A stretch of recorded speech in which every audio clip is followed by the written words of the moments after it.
Hi, I just wanted to come on briefly and talk about this strategy that seems to have worked for 3 out of 4 earnings plays I've tried it on. So I wanted to show it to you, plus show you some other stuff I'm doing. Hopefully we can make you some quick money. And this is not some sort of scam. I'm not coming on with some Ferrari or something, but I was able to make 30% of my money overnight on some of these earnings plays, and check them out, see what you think of them, try them out for yourself, and if you make a ton of money, give me a thumbs up.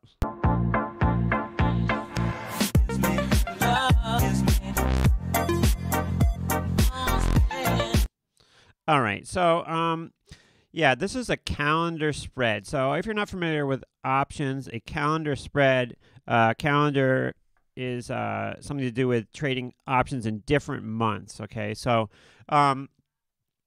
usually when a stock is coming into earnings, volatility is high. Options cost a lot because people don't know what's going to happen, and usually when earnings come out, that if the stock's going to move around at any time, chances are it's going to move around on earnings. So for this strategy to work, you kind of want the stock not to move around all that much. In fact, it would be great if it didn't move around that much at all, or if it is going to move, that you pick a point where it's going to move to, and it kind of does go there. It doesn't necessarily disqualify things if it moves around a lot, but that would be the best. And then the other thing to do is to pull up your Thinkorswim and look at the volatility of different option months. And you want there to be a difference between the volatilities in months. You want it to be that the first couple weeks have a much higher volatility than a few weeks out. And this can be the case a lot of times, especially in sort of thinly traded issues where maybe the people that are trading this stuff are not paying that close attention to stuff month to month. And if there's nobody like us coming in there and buying the cheap one and selling the more expensive one, then this stuff can just stay out of line for long periods of time where people are focused on, just their delta or one particular month or strike or spread or something. So, let me just discuss which of these that I did that worked, and then I'll go talk about how to find some of these yourself, and then I'll talk about some other trade setups I'm working with. Okay, so the first one of these I tried was in RH, and this was a few months back.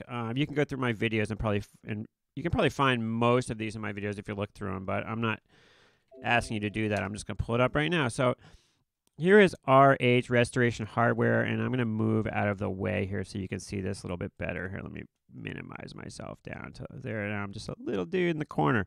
All right, so this is a high-end furniture company, and you should check it out, actually. Once you make some of that big money trading, you can go and buy some furniture from this company because it's really some nice stuff. But if you look, I think this is a 180-day chart. It really hasn't done a whole lot, right, in a while. But I think it was actually this, where was it that I did the trade? It might have been it was either in August or October. But if we go to products in Thinkorswim, and if I close these months, so you just have the months right next to each other. If you look on the far right side, it's going to show volatility percent, and then this other number, which is the dollar expected move per month, right? And in this case, things are pretty much the opposite of what you want. You've got the front months really low, and then the farther months a little bit higher. And I can predict, if you look through here and you've got 45, then 75, okay, the next earnings is probably where the 75 is, right? That makes sense.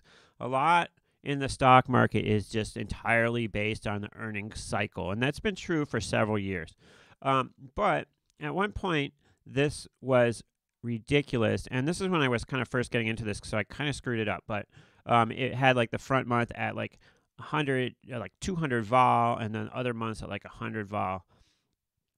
And so I bought the farther out months for a cheaper vol, and I sold the front week, which had 2 days to go. And the problem with selling the front week is that it's basically all a delta play. And if you're just selling the front week, it's going to be very much contingent on exactly where the stock goes on earnings, whether you make money or not.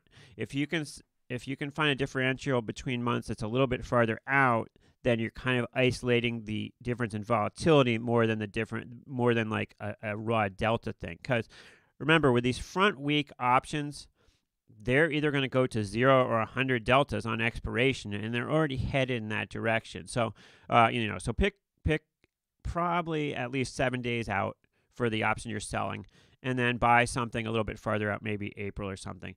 So Restoration Hardware, I did this. There was a huge differential, and what happened is right on the open, the stock hadn't really moved, and there was like literally less than 60 seconds where I could have gotten out of the spread and made a lot of money, and then the stock gapped down, and it basically would have been kind of a loser. I think it might have been this August one right here. See this August where it gapped down? I think that was that move right there where I did this. So this was the 1 out of 4 times it hasn't worked. Okay, the next one I did, if I didn't close my screen there. Okay, here we go. Was ICPT. ICPT, it's a biotech stock. It's been in the news, and you can see it was right where this gap here, and you can see it's just a huge range in this day. But essentially, ahead of this, there was a differential between the months where it was like between like June and April was like one was like a 70 vol, and the other was like 150. Okay, and they were both pretty far out, so it was actual real volatility. And actually, when you looked at the prices, one was like 35, like one put at the money put was like $35 bid at 37, and then the one a couple months before was like $32 bid at 35. So you were buying a spread for $3, and it ended up right after earnings, the volatility differential disappeared, and they were both like 65, 70, and the spread that was offered at $3 went to $7 right away. And on that one, any of the spreads you put on, you would have doubled your money on. I doubled my money on that one. I put about 2,500 in, and it became 5,800 overnight. Boom, double your money. And what I was doing is I was looking for months where you were buying a cheap volatility and selling a more expensive one. And the farther out you can go, if you can find a differential where you're buying a cheaper one and selling a more expensive one that's closer, that are farther out in months, those are going to be the better ones for you. And you want to have some sort of premium, because if the premiums are like $1.50, then that spread is not going to be able to move that much, just because there's not enough give in between the options. Okay, so this one was a huge winner for me. It was like 100% winner overnight in a stock, which was great. And it was like there was no open interest. I was the only one that was doing it. I did signal it, but I don't expect, I've said this before many times, I don't expect people to like look at a trade I'm doing and jump on and do it as well and make money, because I wouldn't jump on other people's trades and make money, and it's just generally not a great way to go. It's generally better to follow your own, your own ideas. I really dislike it when I see someone on StockTwits going, "Oh, you should have followed me yesterday, dude. I told you to short Apple. Why didn't you follow me?" Who makes a career of like picking some random dude on the internet and following them, and that's how you make money? That's just not. It's not the way to do it. But anyway, so this was a real winner. So then I moved on to the next one I did was Foot Locker, which was just like 2 or 3 days ago. Okay. Now some of these retails are really bouncing back. I've been trading Foot Locker for a while now, and it was really getting pounded back. Let's see, it was like a year ago or something. Yeah, see this move here? It went from like 75, boom, down to here, and I was like, I got aware of it like in this area here around 50, and I was like, wow, maybe it'll come back. But I didn't really trade it. I just kind of watched it from the sidelines. I'm like, yeah, maybe it will like return to like 60 or something on earnings. Nope, boom, it gaps down to 30, below 30, and I was like, oh my gosh, it's the end of retail. Amazon's taking over the world. But turned out it wasn't the case. Things came back, and now with stock in the 50s, once again, I pull up the option screens and I'm like, whoa, man. There's a differential in volatility, and it was like this April. See this April weekly before the actual April like official month expiration. This weekly here, this was like lower volatility than all the other months, and almost nothing had traded in it. Probably what had happened is sellers had come in, and sellers had come in, so they took volatility down. Nothing else had traded, and it turned out that these were out of whack versus everything else. And these March ones with 9 days to go, volatility was way higher. Like I think this was 44 in April, and March was like a 90 vol. And what that meant is the vol was so cranked that the difference between the option prices of the at-the-money puts was only 50 cents. So like one was like $4.50 midpoint, and the other was like $4 midpoint, even though there was like weeks and weeks and weeks of more play in this April one. But it was just the front month was so cranked because of earnings that it made the spread really collapse. This calendar spread was really collapsed. And the concept here is you're buying something for really cheap, and you know it can't go below zero. So if you pay 50 cents for something, the most you can lose is 50 cents. So you buy 10, the most you can lose is $500. So I bought the spread. I paid, I think, 60 cents for it right before earnings. Earnings came out, and the thing ripped up. I think it ripped up. I can't remember. It ripped up, but then it came back, right? So, boom, rips up. I think it closed on earnings around 59 or 60. It rips up to 67 or something, but by the time the open came, it was back to, I don't know, 65 and a half or something. And the spread that I bought for an average of 60 cents, I sold out for 90 cents. So, overnight, boom, not a lot of, you could say not a big deal, but if you buy something for 60 and sell it for 95 in one day, percentage-wise, that's a big deal. Okay, so that was another winner. So then I looked around and I found this other one, Ross Stores, and the way I found this was I just looked in the news stories under here, and it said stocks with big straddles coming into earnings and Ross Stores. And if you look at Ross Stores, the chart here, it kind of makes sense why it had a big straddle coming to earnings. A, it's a $100 stock, but B, it looks like there was one earnings here where it just got destroyed. It went from 105 to 75. So around 94 here. All of these, it seems like these retail ones have been doing pretty well lately, so I figured maybe it would kind of stay in orbit. Once again, found another at the money spread, and when I looked at the differential, it was pretty tame, right? So so I put the spread on here, and I just did the small. You can see the numbers here because this one I just did today, and the numbers are still down there below. But just did it small, and I had like 10 of the March April 95 put spreads on, and I had 3 of the March April 90 put spreads on, and it like went up in value quite a bit. It almost doubled in value. I only had like $1,000 worth of stuff on, and I made $500 on it overnight. So, a little play. To me, I see nothing wrong with like you come in, you're like, oh, earnings are coming out. Let's see. Oh, let's see the differential here. Hey, I could use $500. All right, let's do this. Let's put this on. The most you can lose is $500. I'm not betting the farm. I can't blow out on it. I could lose $500 if worse came to worse. But even if this like gapped a long way, the spread's still going to be worth something. I mean, the 95 put in April with 43 days to go is still going to be worth something, even if this gaps to 120, right? It's going to be worth a little something. Or if it gaps to 80. If it gaps to 80, then April 95 call is not going to be worth a whole heck of a lot. That would be like the worst case scenario, and you might lose $400 or $500. But as long as the thing stays in orbit, you're going to make some money. And, this was a great winner. So once again, you're identifying a relatively high volatility stock, one that has some play in earnings. You're taking a look on your chart at the volatilities per month in the options, and you're looking for a differential where like the front 2 months are way expanded volatility wise and the back months not so much, and you're taking advantage of that differential.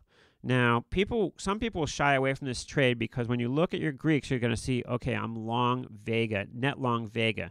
But that net long Vega figure doesn't take into account that there's a differential between the two Vegas. That net long Vega figure basically is describing if all the months had the same exact volatility, what would happen if volatility contracts. And of course, the day after earnings, volatility is going to contract. There's no argument there. The thing is that the differential of those months coming back into line is going to have more of an effect on your P&L than volatility contracting. That's the theory behind this trade. All right, so that's been a big factor for me lately. I'm in a bit of trouble right now, and I'll tell you how I got into trouble. Trading GE, looking for a little bounce back here, and I have this thing, and it's definitely a problem where like everything looks cheap option wise in $10 stocks to me. Like every time I look at a $10 stock, I just want to buy everything, and that's probably not good. But you know, I went out to October, and I looked at the October 11 calls, right? And they were 70-cent bid at 75, and I'm like, that's $2 out of the money, 75 cents with 226 days. If I buy those, if the stock goes down to like 6, they're still going to be worth something, A. B, I can buy those and I could sell some other 11 against them and finance them for a month or two while this stock stabilizes and comes back.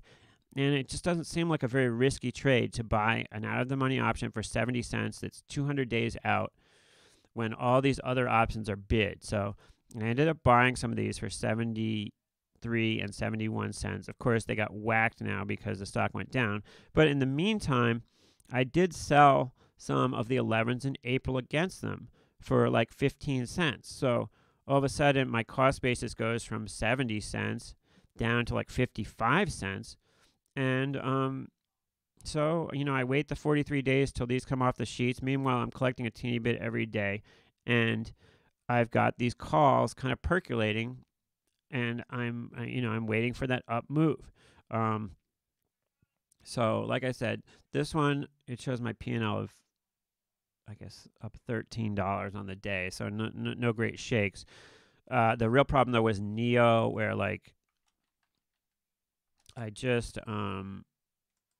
I kind of just felt like it was overdone, the sell-off, and so I did actually buy some of these 8 calls.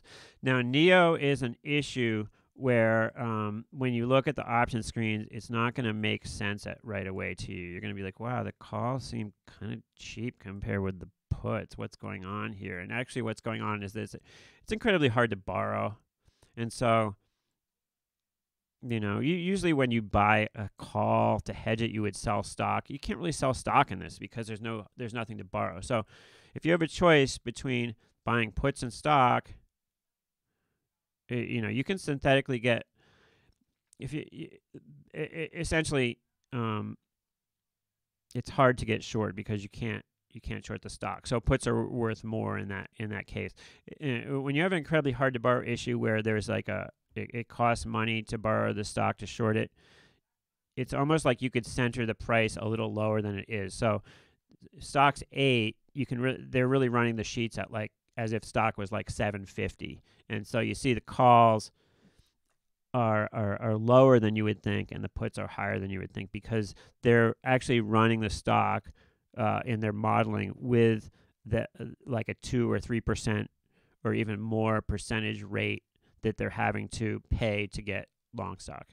That's why it's going to look weird to you, and maybe that's what threw me off a little bit. But I bought a bunch of these May 8 calls. I figured stock was like 850, right?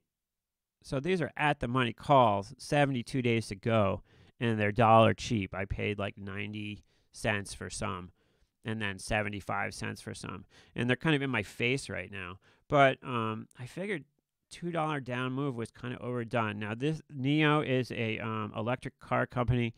You know, I've been playing with Candy a bit, which is also an electric car company from China, and neither of them have done so great by me because they've kind of gotten schmundered. If you look at Candy, it's gotten kind of tagged lately too. It had this big up day a couple weeks ago, but since then it's kind of, this was when they were approved to sell cars in the U.S., but since then it's been kind of like grinding lower.